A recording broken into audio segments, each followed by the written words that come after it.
Hi, my name's Ethan Lawrence. This is Jesse Leach from Killswitch Engage. Hi, I'm Scotty Wartooth. Hi, my name's Sean Smith. Hi, my name is Deisha Kiva. This is Ryan McCombs from the band Soil. Ladies and gentlemen, my name is the Raging Cajun Lash LaRue. Hi, my name is Matt. Hi, my name's Kevin.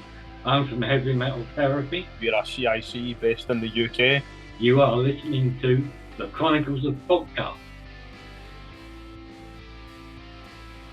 Hello everybody and welcome to the 136th edition of the Chronicles of Podcast. And these right here are the Chronicles of Heavy Metal Therapy. It is I, Jamie, and joining me as always this week, as always, this guy here. Oh yeah, thanks for having me. Appreciate it. Yeah, Tom's here. Who fucking hates bounties. Hit it! Ladies and gentlemen, this week we are bringing you two very special guests. This week's guests are part of an incredible mental health charity set out to give support and guidance to those who find heavy metal music helpful for mental well-being. Bringing metalheads together to show you are not alone in this crazy old world we live in. We are joined by Kevin Rhodes-John and Matt Sweeney as we bring you the Chronicles of Heavy Metal Therapy. Beauty. Absolute beauty. You've been rehearsing that. I have. I was in the mirror for about 10 minutes before we came on here. Where do I go? Up here? Do I go down? No, I'll go up here and then I'll bring it in nicely and then we'll slide in. Here come the names and away we go. Boys, how have your personal weekends been? We'll start with you, Kevin. Yeah, not too bad, considering the weather. I was geared up to get out and do some gardening, and then the obligatory rain turned up just in time to stop me getting the mower out. Oh, but apart from that, pretty chill. Good. British weather is just nuts. It's like it's the summertime, but it's raining. But it's one of those weird things. Like Britain's going to rain regardless of what happens. Whatever weather, whatever day, whatever season, whatever the fuck it is, it don't give a shit. It's just going to rain. Get over it, sort of thing. So like, the British people are always like, oh, well, it's June. Why is this here? Why is it snowing and hailing in June? I'm in Scotland, so I think I win shit weather top trumps here.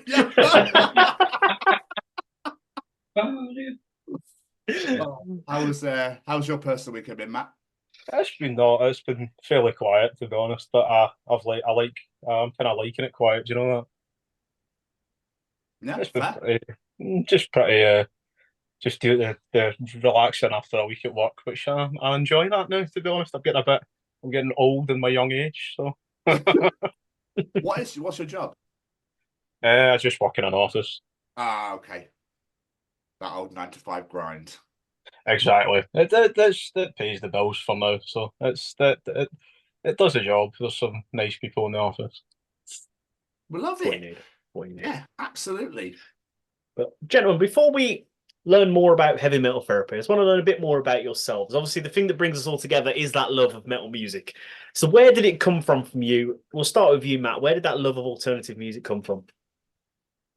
I don't really know. I think you hear these podcasts and you hear these stories, and everyone's got a story of, oh, this band, I heard it and it changed my life. And I think it's when I was in school, the first band I can really remember getting into was Slipknot. So it all comes from there, really.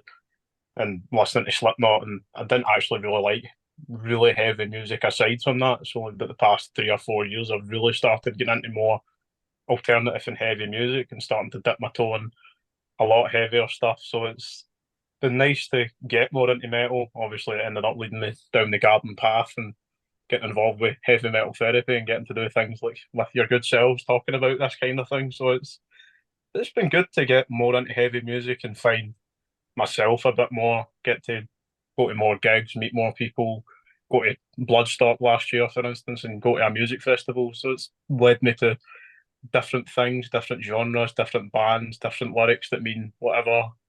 So it's been nice to explore the heavier side of things that when I was younger absolutely terrified me. So your parents there's no influence on your parents in any way, shape or form? My dad was he's old enough to have seen Black Sabbath in their heyday and stuff like that, so he's been kicking the can and trying to get me into that stuff for a long time. And then we've seen Sabbath together, and he's seen Zeppelin 5 times, so he's been sort of indoctrinating me for a long time. And it finally stuck. So we've been to a lot of gigs together, and since we started going in about 2014, we've been to a lot of gigs together, which has been a nice bonding experience. That's absolutely incredible. What about you, Kev? Well, originally I was into sort of electronic music, crowd rock, that sort of stuff, and then synth pop in the 80s. But before that, I got into Hawkwind. And then through Hawkwind, a friend of my father's had some Sabbath, and I got into Sabbath, and I had that blend of Hawkwind and Sabbath running underneath the electronic stuff, and it just grabbed me by the short and curlies and got its hooks into me, and it just grew over the years, really. So I got into the sort of goth, doom, metal stuff, really. Like in the 90s, 2000s, I was getting into Paradise Lost and sort of My Dying Bride, that sort of stuff, and it grew from there. Since I've been involved with heavy metal therapy, I've been introduced to metalcore and all sorts of stuff, and it's just expanded my horizons musically as well as socially as well, really. But I love the idea of being like electronic Black Sabbath made me love Depeche Mode. yeah. Just love Depeche Mode, Soft Cell, all that beautiful, The Cure. Yeah, and then metal underneath. Yeah, it's amazing. What about your parents? Did they influence you in any way? What they listen to? Well, both heavily into classical. Okay. As am I. I grew up playing classical instruments. But no, my father was into blues and jazz, but then stone and stuff like that. My mother knocked them up, more into the lighter stuff. So, yeah, not really metal. But I managed in later years to get my father into Dream Theater, progressive metal. Nice. And he got into that in the last couple of years. So pretty cool. Nice. I mean, jazz is heavy as fuck anyway. What's that? Jazz is heavy as fuck. Would you actually Well, listen yeah, it to is true. I love jazz. I've still got this passion for jazz. And to be honest, I think there's a connection between jazz, classical, and metal anyway. Absolutely. Yeah. Absolutely. I was going to say that it's like rock started in its origins in blues. It's all like it all interlopes along the way anyway. Yeah. But let's talk about heavy metal therapy. That's what we're here to talk about today. So I suppose the first thing we need to find out really is what exactly is heavy metal therapy? What would be the best way to describe it to people listening to this?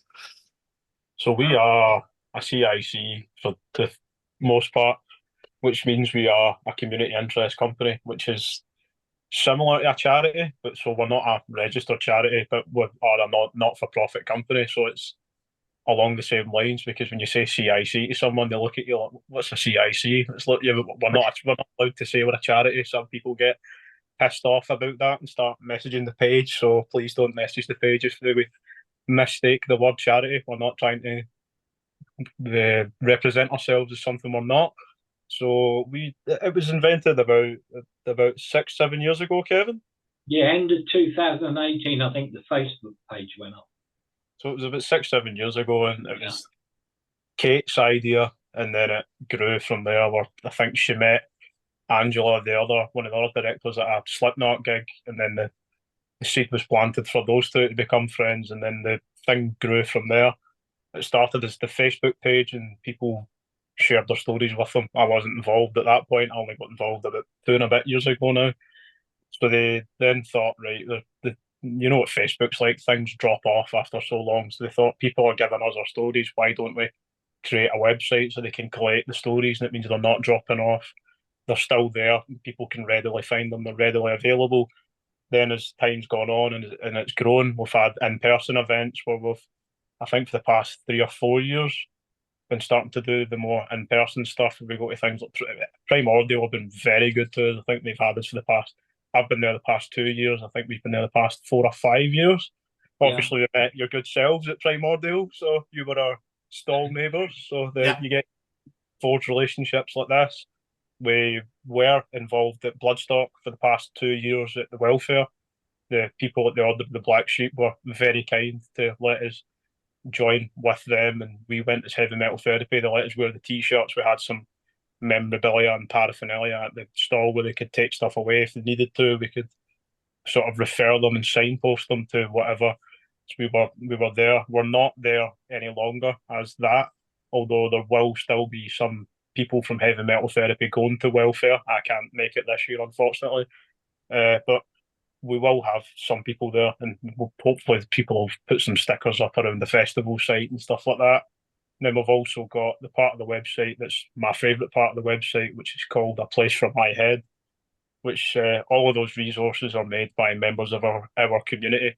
So everything there is nothing that is, I think at times with mental health, it can be the language used can be very inaccessible.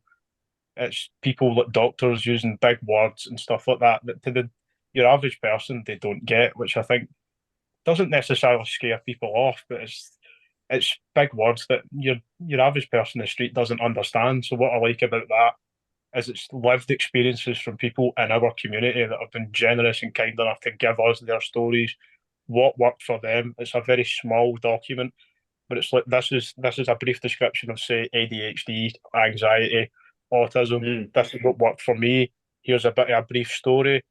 Here's some music that worked for me. Here's some resources you can refer yourself to, which is my favourite part because it is people that have created that. It's people from our community that might some of them might never have spoken before in their life, and they've had the opportunity through us to make those things. I know when I created the general anxiety one, that's probably the first time I'd ever spoken about that to anyone outside of friends or family. And it was nice to think, right, that document's there. Someone might relate to it. Someone might print it off. They might see it and be able to say, "Oh, that's worked for you. It might work for me." So that's one of my favourite parts because it does involve the community, and it shows that we're all the same in one way or another. It connects us, and you're not alone in suffering that thing. And here's what worked for one of our community members, which I just love that part. That's awesome. I do. I will get onto it in a bit, but I absolutely love all the different things on the website. There's so many amazing things for people to look at on there. But how exactly did you guys get involved in heavy metal therapy? Well, to be honest, it was through one of my healthcare professionals. We were having a talk, and she went, "Aha, metal. Aha, mental health. I know an organisation that might, and I took a look. I thought, yeah, and potted around the outskirts of the online community, putting a few likes in, then starting to post, then starting to read, and then starting to chat with people. And through reading other people's experiences of what they were doing, like Matt going to Rhodes-John, became a bit of an inspiration. I thought, I can get out. I can get myself out of this little bubble I'm in, go and meet people in the community. I went down to a gig in Huddersfield, met up with a couple of the people from heavy metal therapy there on the stall, and the next thing I knew, I was helping out. So there you go. That's how I found out. It wasn't a conscious effort. It's just you look up on this thing and you just find, you're in your tribe, you've got that connection, and it sort of grows from there. Really, it's sort of a natural thing. It wasn't forced. That's like, it shows how welcoming it is then for you to just go, I'm going to take part in this. Oh, okay, I'm now part of the team. I don't know how that happened, but I'm now part of the team. Yeah, literally that. Yeah. What about yourself, Matt? So mine was, I think I started blogging a few years ago, and then I'd seen this page, Heavy Metal Therapy, coming up on Instagram, and I knew they made playlists, and so I thought, right, I might write this blog about my mental health story and my journey, because at the time I was thinking about writing something. And so I asked them if they'd make a playlist, which didn't end up happening, and I ended up writing something for the website, which was, I thought, I'll write this, I'll do it. I think I asked my cousin at the time to proofread it, And I thought, right, it's going to be one of these things. I'll send it. They won't think it's any good because obviously I was self-doubting myself. And then that weekend it was on the website. And so from there, it has just completely snowballed, and I've annoyed them enough to keep me around. It's snowballed from there. And I've done the general anxiety, a place for my head one. And then I've been on their podcast around about January or February, maybe March last year. That came out last April. Then Kate actually asked me to help her get something published into Mad in America, which ended up, we got that published last April as well. And that over 10,000 people read that in the first week, which was incredibly overwhelming to think, oh my God, I've given my story to that, and 10,000 people have now read it. And then from there, it's kind of, they've asked me to do things, or I've said to them, oh, I'd like to do this. Can we do this? Is this possible? I've been at Primordial twice. They ended up, how I ended up at Bloodstock's a funny story, because it was miscommunication. I was said to, thought I won't do it last year, I'll do it this year. I thought I'll be ready this year, because in some bullshit way in my mind, I've thought I'll not be ready last year, I'll do it next year. So Ben, that's involved with us, the miscommunication happened, and he said to Kate, oh, Matt wants to do Bloodstock. And so then Kate said, oh, I heard you want to do Bloodstock. And I thought, well, I can't back down now, I can't back out. So I said, yes, I'll do Bloodstock. And it turned out probably to be one of the best things for me to do, because it got me incredibly out of my shell. I've made friends from it that I still keep in touch with. Amazing. It's getting to make connections and actually talk to people and help people at the festival and welfare, which was a very, I don't know, quite a humble experience, because you've got people that are struggling, having panic attacks, that are coming, and that's it. They're putting their care in your hands. They are at your mercy isn't the right term, but I can't think, for lack of a better term, at your mercy. And you've just got to do your bit and try and help. I know there was people that were coming in with stuff I'd never dealt with, but you just sort of, I don't know, you end up, it's putting one foot in front of the other, and it just happens, where you sort of kick into gear, and you've got the people around you that if you're struggling, you can say, look, I need help, can you jump in and help me here? Or they'll say, well, I think you've got a bit more experience, would you mind jumping in and doing this? So they're more, that's more on your level, they're your age, they're your demographic. So I think the thing about Bloodstock is they're a well-oiled machine. They've been doing it a long time. So when you're stepping in, as much as I was absolutely terrified, they completely welcomed me with open arms when I was scared. Somebody in the WhatsApp chat sent me a message and said, look, I know you're struggling. This is the stuff you might need for camping, because I'd never been to a festival, never camped. I was just getting caught up in all those details. So they sent me a very comprehensive list, which was I was very grateful for.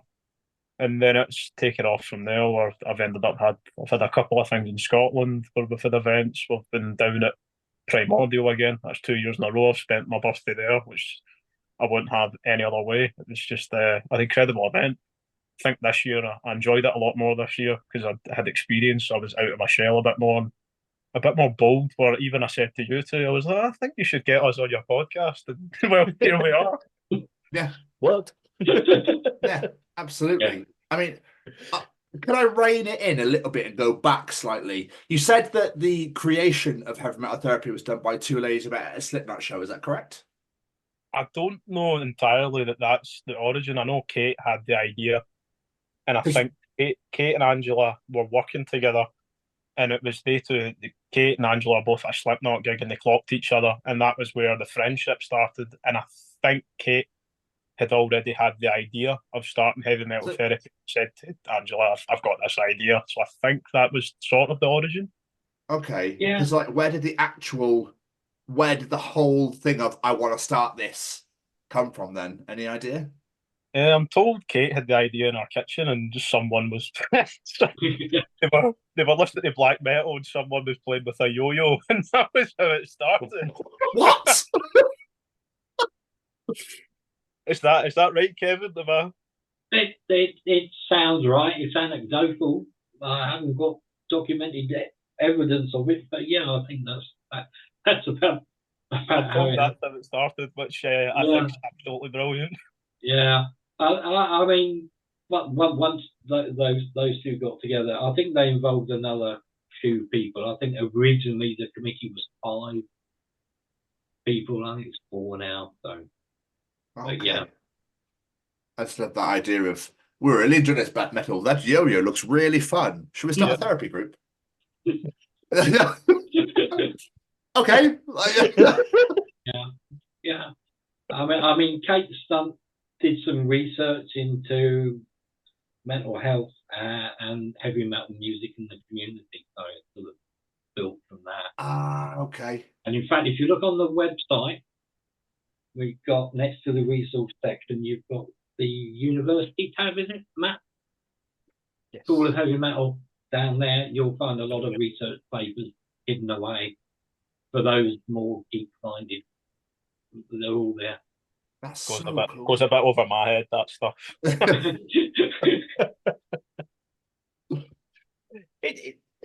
I love the fact that you guys got involved because, like, you were part of the community itself, and like it helped you guys as well.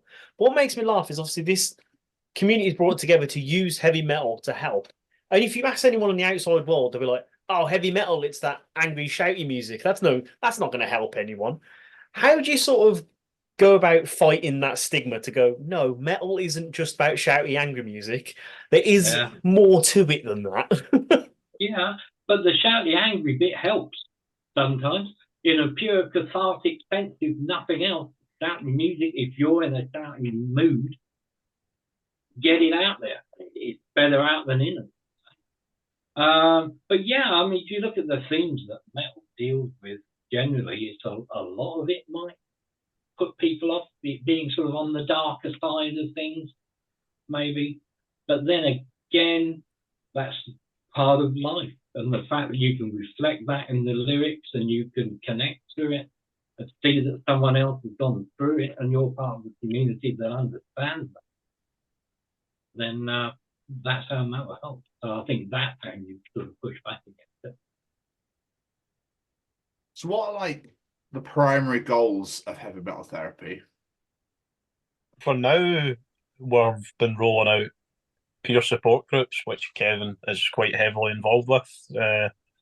That seems to be the goal of getting those up and running and sort of trying to roll them out. So I know that recently Kevin and another member of the peer support group, whose name completely escapes me because I'm incapable of retaining information for more than 5 minutes.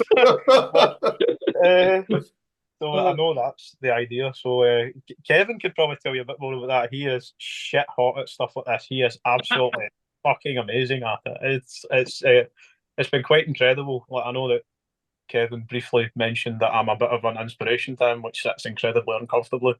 But I know that last year Kevin had sent me a message and said that told me that stuff and that I sort of inspired him to get out. So I mean, even to think that I had some sort of small involvement in that is really fucking nice. It's nice to hear that you've had a positive impact on someone just by living your life, because I was terrified to go to shows on my own. I was terrified to go anywhere on my own, go places, and now it's like I've had the opportunity to go to Primordial, go down and do that on my own, go and meet them. I know last year before walking into Primordial I was shitting myself, so it's those opportunities that just present themselves and you've just got to grab it with both hands, I think. Yeah, it's true. It was your post on Bloodstock. I read those and I went, there, that's an example of what you can do. And I thought, I'm getting a big head now.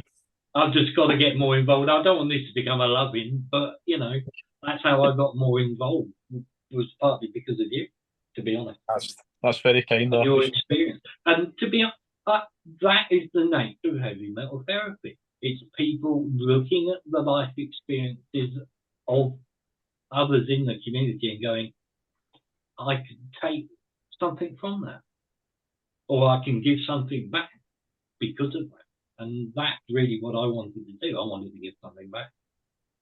And that's really why I said yes to get involved with these peer support groups. It's fine as an online community, which is a good thing, because unlike standard traditional health service approach, where they're 24/7, you can be anywhere and you can connect to a community. It's not a case of you see a psychiatrist for 2 hours and then you don't get anybody for 8 weeks or whatever. We're there all the time. and we have a lived experience. And I think Kate really wanted to take that to the next level and actually get us out in the real world, not just online. Okay, we do the festivals and we do the events with the stalls, but take that community and give it a physical presence out in the real world. So that's really what the peer support group about. We started the Wakefield one in January, so that's 5 meetings we've had now. We have one a month. Last Wednesday of every month we meet for about 2 hours. And it gives people a chance, if nothing else, to come to a safe environment where everybody's a metalhead, everybody is in the same sort of boat regarding issues. And it's somewhere, if you can not go anywhere else, it's a safe place for you to be able to get out that front door, get to somewhere else, and actually meet people face to face. So it's beyond the online community, really. It's taking it into a different level. So it's like evolving almost. Yeah, it's evolving. This is incredible. Yeah. And I'm assuming it's called Be Rate because obviously it's in Wakefield. Yeah, it's the Yorkshire-based thing anyway. Incredible. The community says Be Rate. Yeah. Now, at the moment, I mean, Matt's unfortunately been subject to this. We started training new facilitators to try and roll these out in other areas of the country. So we're in the process at the moment of like matching people to places, people, whatever. Sort of, it's a watch this space as to where the next one got up. I think, to be honest. I can imagine Matt's going to run one in Scotland and call it Get to Fuck. With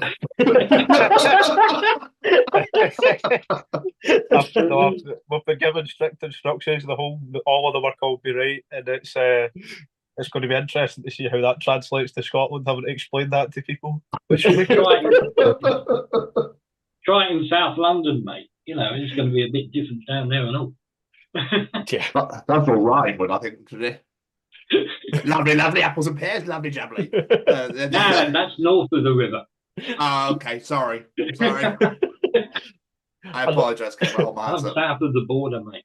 I love the idea of them all being regional. I'm a Brummie, so mine would just be Yam all right, Bab. That'll be It'll just be really elongated. You're right, Bab. There it is. No, but what I absolutely love about what you do, and similar with what we do with the foundation as well, it's that community thing. Because the one thing we like to, we were talking to people at Bloodstart last year, is that message of you're not alone. Because obviously when you are suffering with mental health and you're feeling like you're isolated from everyone else, it feels like you're alone. So I love the fact you guys are encouraging people to know you're not alone. There's a safe space you can come to. Let's talk about how we are, and let's just listen to some fucking great music at the same time. Like it's such an important message and an important thought to get into people's head. It's absolutely amazing what you guys are doing. It really is. Thank you. Thank you very much. Yeah, it's cool. What? Sorry, Jamie, I'm just going to jump in really, really quickly. What specific mental health issues does Heavy Metal Therapy actually focus on? It's not specific. Okay, so it's anything and everything. Is any area of mental health. I mean, we will cover things, as Matt knows, especially if you look at the resources, like the one Matt did for general anxiety. You've got general anxiety, you'll have depression, you'll have anger, you'll have addiction, you'll have grief, in fact, one of our little subgroups based off Facebook is for neurodivergent people. So you'll cover, obviously, people who are neurodivergent often have coexisting mental health issues. I should know, I'm autistic. So, there you go. I think the thing that I know from listening to, because Kate and some of the other people involved are mental health professionals, so from having the benefit of being able to draw from their wealth of intelligence, it's the sort of correlation between neurodivergent people and possibly leading more into metal and finding that community. Because I think even if we've got a group on Facebook, the Mental Health Mosh Pit, which, to be honest, the majority of it is just really good memes. Most of it is memes. We just steal memes. But it's Brilliant.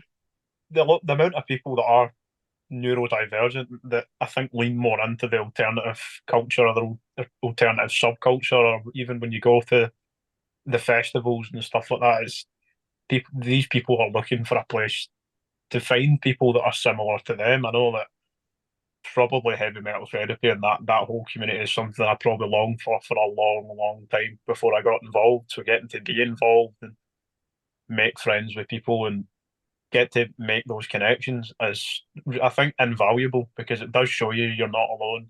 I know that being part of the community, I've received a lot of help. I've also got to be on the other end of that and giving people help, which it's just really good to be able to give back, because they give you something, and it's for everything I've put into this, I've got just as much, if not more, back, which is just an amazing thing to be a part of, especially even it's probably the perfect week for us to be recording this, because we're now at the final day of National Volunteers Week, and you get to recognise the different communities and the different people that we've potentially had an impact on, where people might come to the stall, take one of our resources away, and never communicate with us again, and never engage. But it's known that they might take that resource, they might take that thing away, show it to someone else, and they might use it daily.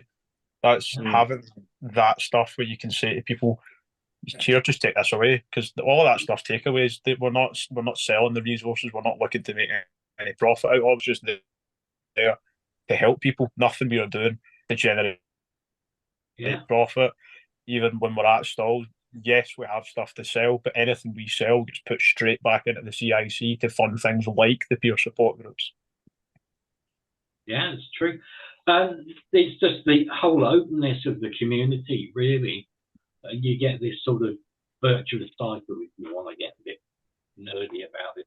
You feed in, you get feedback, you give, you get back, just as Matt was saying. To be honest, doing these peer support groups, just being a facilitator in one of these groups, the amount of positive feedback I get from the people in the groups, just seeing how they develop over the time of a single session, or maybe even over a couple of months.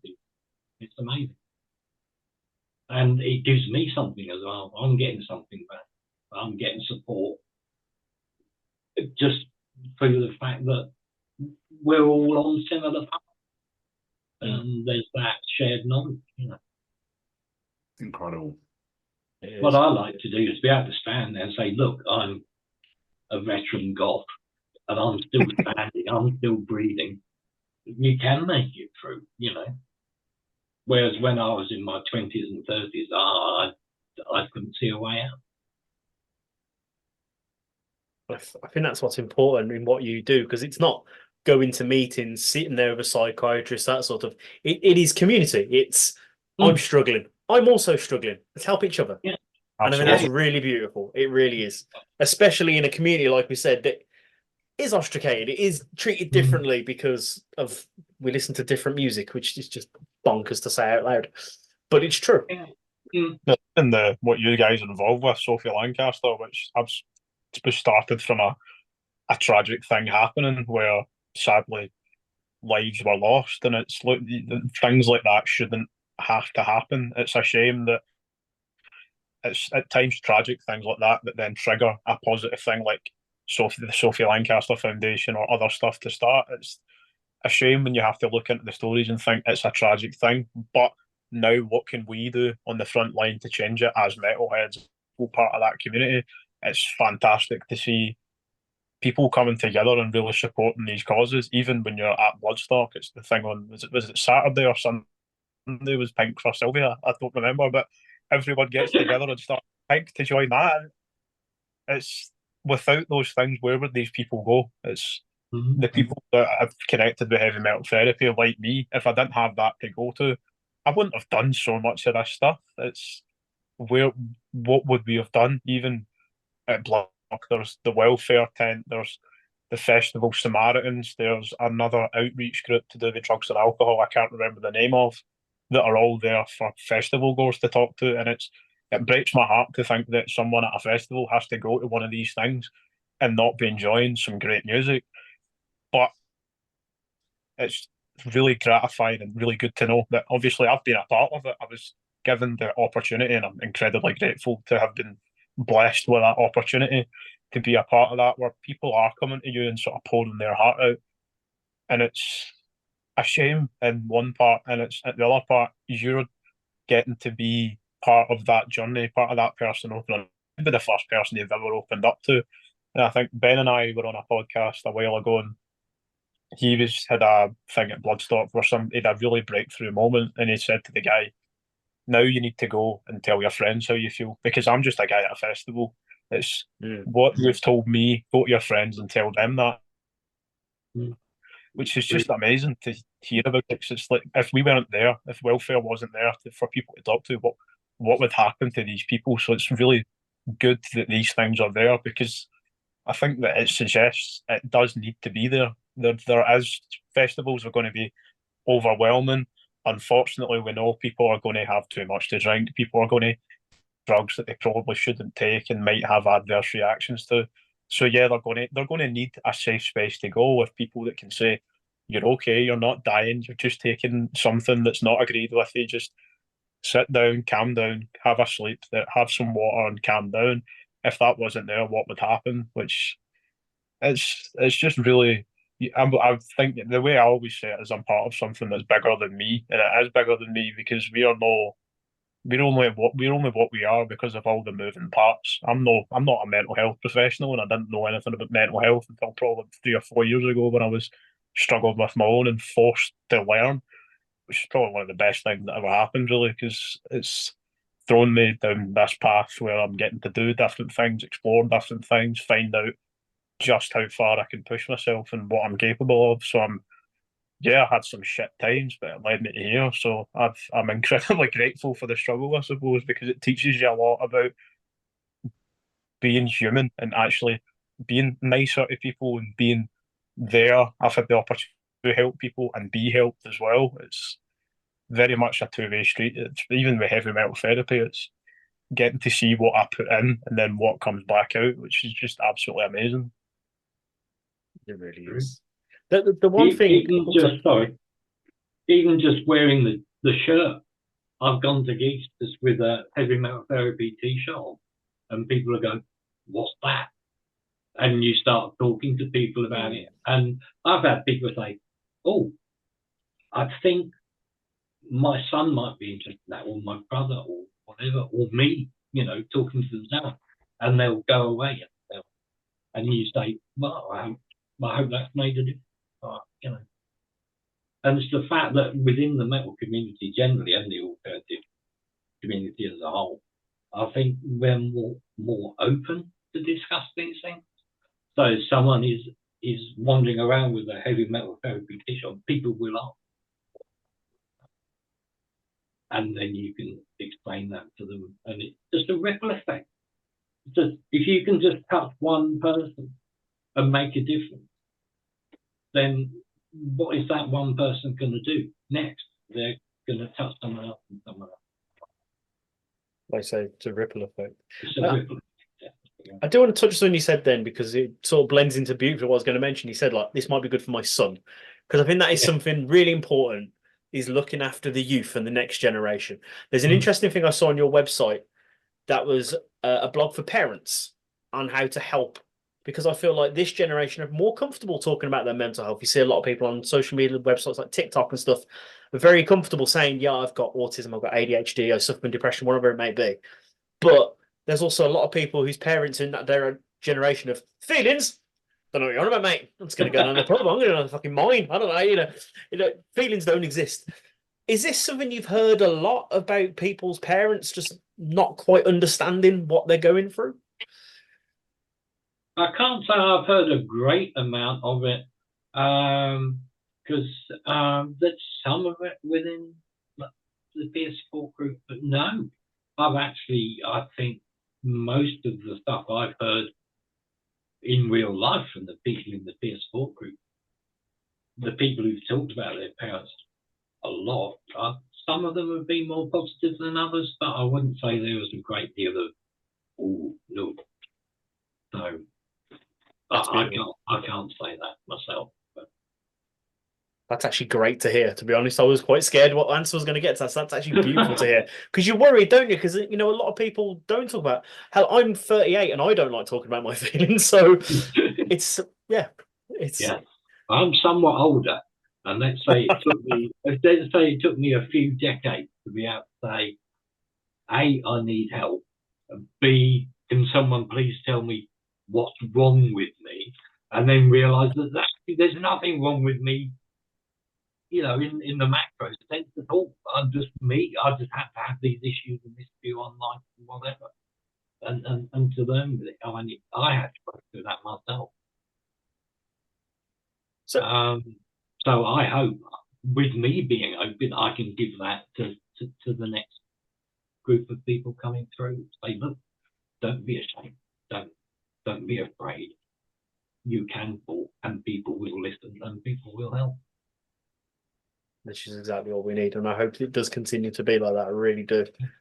So I know a big part of your music is promoting heavy metal itself as music, collating playlists. I'm seeing at your table at Primordial's like, are you suffering from ADHD? Listen to these songs. I was like, this is genius. Who collates these playlists and decides what songs are helpful to these certain conditions? I think the playlists, they get updated every so often. Sometimes they'll put a post up on social media to get suggestions for different things for the playlists. They thankfully don't have me involved because I'm fucking awful at playlists. I wouldn't say that. I just put full albums into playlists.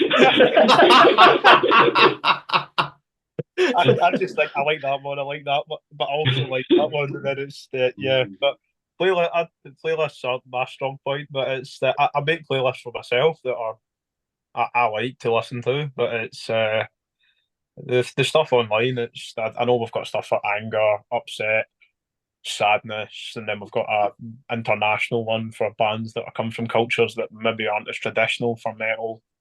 There's industrial stuff. They are really good playlists. I've listened to. I think the anger one's quite a popular one, which should come up no surprise to anyone, I suppose. But I've discovered some really cool bands on the anger playlist that I think the playlists are pretty cool, to be fair. It's cool to listen to them and be aware of stuff that I didn't know before and get to listen to more and discover other bands, which I think is the benefit of the playlists, because I think there's a very diverse community. Every Monday we've got Metalcore Monday, but we've got the Chief Metalcore Advisor and the Deputy Chief Metalcore Advisor. What a fucking cool title, by the way. That's a great job title ever. They do that every Monday. It's a brand new metalcore song, usually from a smaller band they try and tend to do, and it's a song that came out that week that they share every Monday on the page. And I think that side of things I really enjoy, because it's getting to discover new music, and I'm always on the lookout for something new. And if I get to discover something new and enjoy it, even better. Yeah, and within our peer support group in Wakefield, we have a peer support group playlist. People within the group can suggest a song, and they'll put down a reason on a piece of paper, say this is why I've chosen this song, and we'll whack it on a playlist, and we play it in the background at the meeting. That's amazing. That is so cool. Have you found that since you started as peer groups, have they started to grow ever so slightly as you've done each one every month? I would say it oscillates the number of people. We have ended up with what I would say we've got the OG crew that have been there from the beginning. Yeah. We've had some people trickle in just for one, and then not. Maybe it's not for them, but it's starting to build. We're getting some traction. It's beginning to stick. You get people come in, they'll be there for a couple of hours, and you'll say, "Fine, see you next month." And they go, "Yeah, definitely, we'll be there," which is good. And we have a little comments book that people can write in at the end of every session. Amazing. With guidance on going forward. So we're fine tuning. I mean, we've only been going a few months, really. Yeah. Once a month, but yeah, I think we're beginning to get some traction in. That's incredible. I love it. I also realize that you've got the Church of Heavy Metal Therapy, the podcast and the radio side of things. Is that like a regular thing that like who does that? And like, is that the radio of the playlists as well? Is it like a certain like say anger one week and then it's upset the next? So the church is run by, we've got a guy, Phil, who's done that records those for us and helps us out with those quite massively. I think there might be one or two on the way. I think they're harder to record because we're all in different parts of the world and it's trying to arrange times for guests to come on. Phil's in Australia, so you can imagine how difficult that could be. Yeah. But I think I can only speak from my own experience from going on it, and I was also, and that was a friend of mine and a friend of Heavy Metal Therapies, Stu Mills, who's created a project called The Noisy Brain, so him and I were on together. And I think the stories of listening to that, it's just people from the community, normal people. It's not sometimes when you listen to these big, massive podcasts and it's famous people talking to you about mental health and talking to you about, I paid to go to this clinic. Which, I mean, there's nothing wrong with. I'm not knocking it, but I think at times it's when you listen to a famous person's story and they can talk about, I went to this retreat or I paid for this fancy counselling, and it's like, yeah, but people that are on the breadline are struggling to put food on the table from month to month. So I think when you, in the absence of good services, the peer support groups I think are good. I think one of the things that I like about peer support is that it isn't professional. It's people that have went through stuff that might want to give back or might want to help and have got together and said, we've got this idea, let's put this together. I know from the heavy metal therapy side of things, I think the peer support groups have been talked about for a long, long time.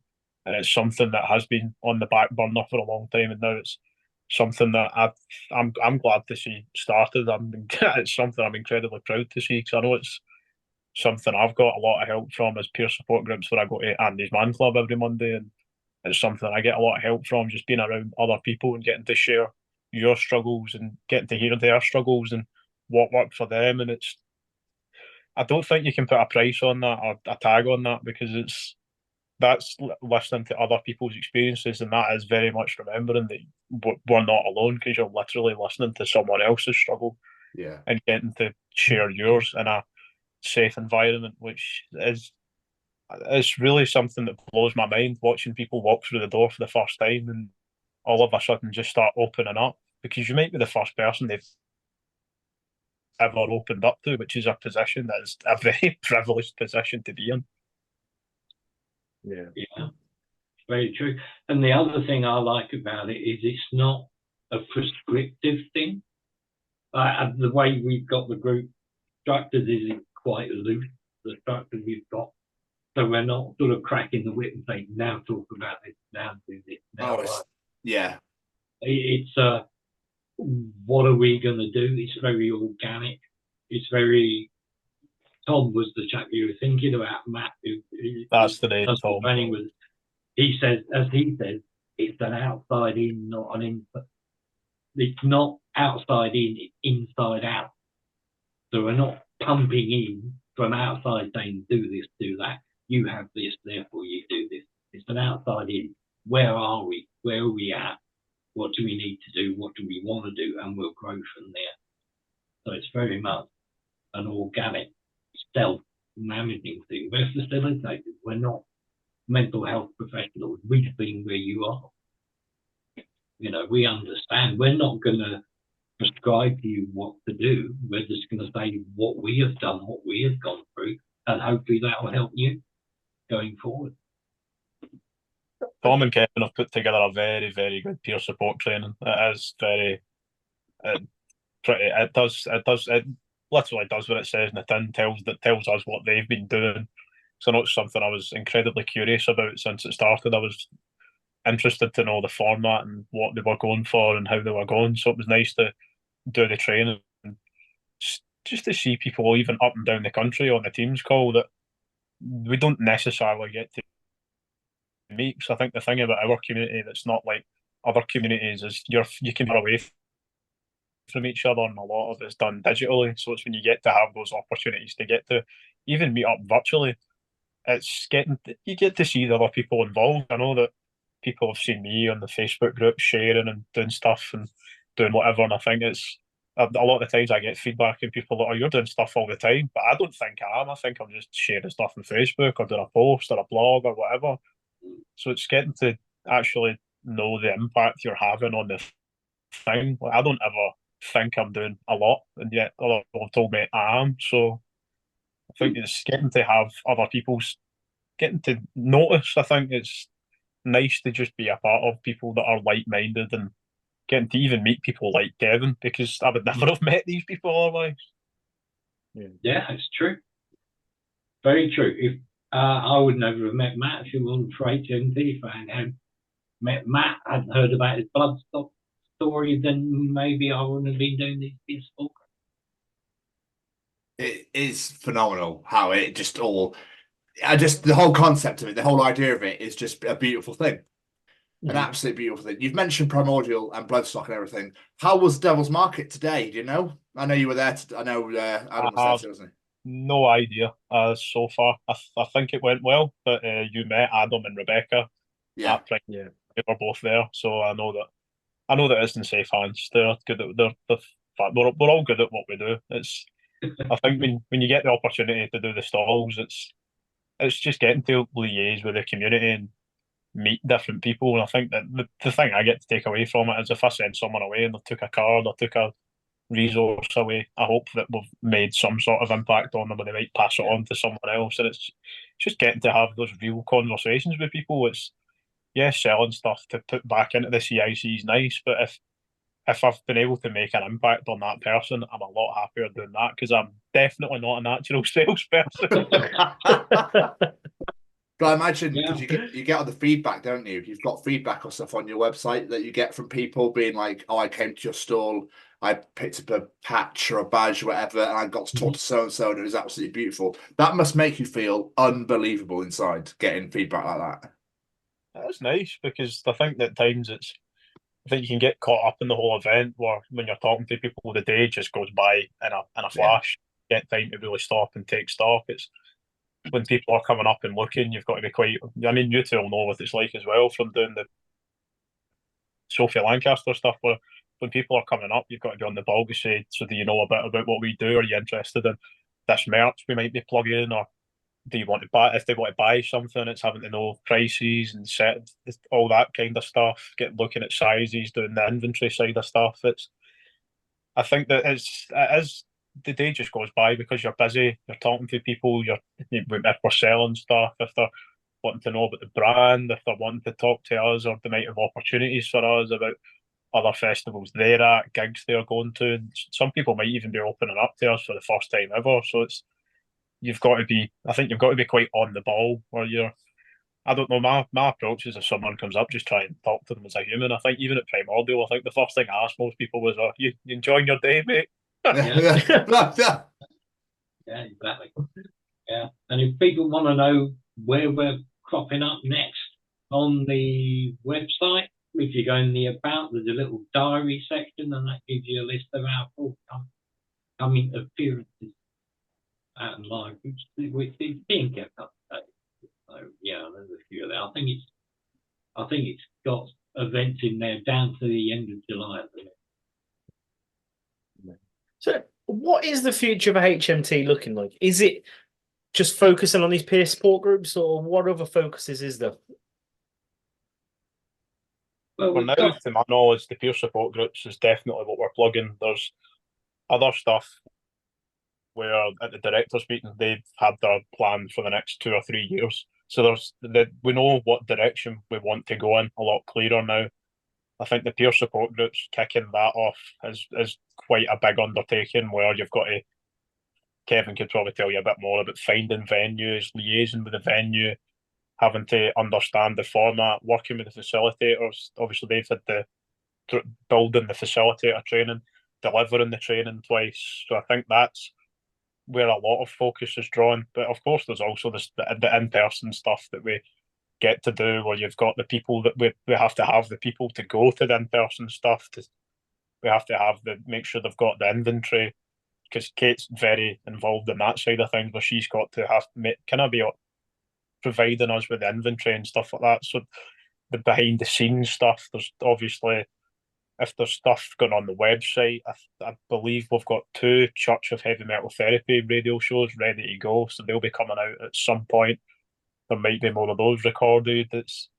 The peer support group is definitely something that we're looking at rolling out across the UK, because we've got the one in Wakefield, and the training. Kevin could probably tell you a bit more about the demographic of where we've had people doing the training. So it would be really nice to see those rolling out across the country to see how it goes, because I think stuff like that's when you're really getting in touch with the community, and that's giving something back to the community that have been so good to us to give us their stories, and now it's been able to provide a space or a resource where they can go and open up and maybe meet other people, maybe even make friendships where they might meet someone and become really good friends with them, which is, given the resource and the room to make those connections, is absolutely fantastic to think about.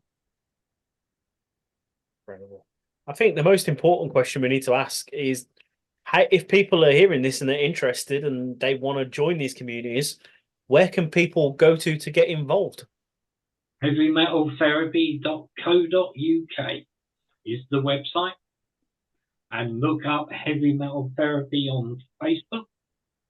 There's also Instagram, X, and we've got Nurse Raptor on TikTok, HMT Nurse Raptor, who does little vignettes that are sort of quite pithy. I think that covers the social media event. If you check the diary event on the website, then you can see where we're cropping up next in real life, and you can go and press the fresh with someone at one of these events. Mr. Stevens, do you have any more questions for our wonderful guests?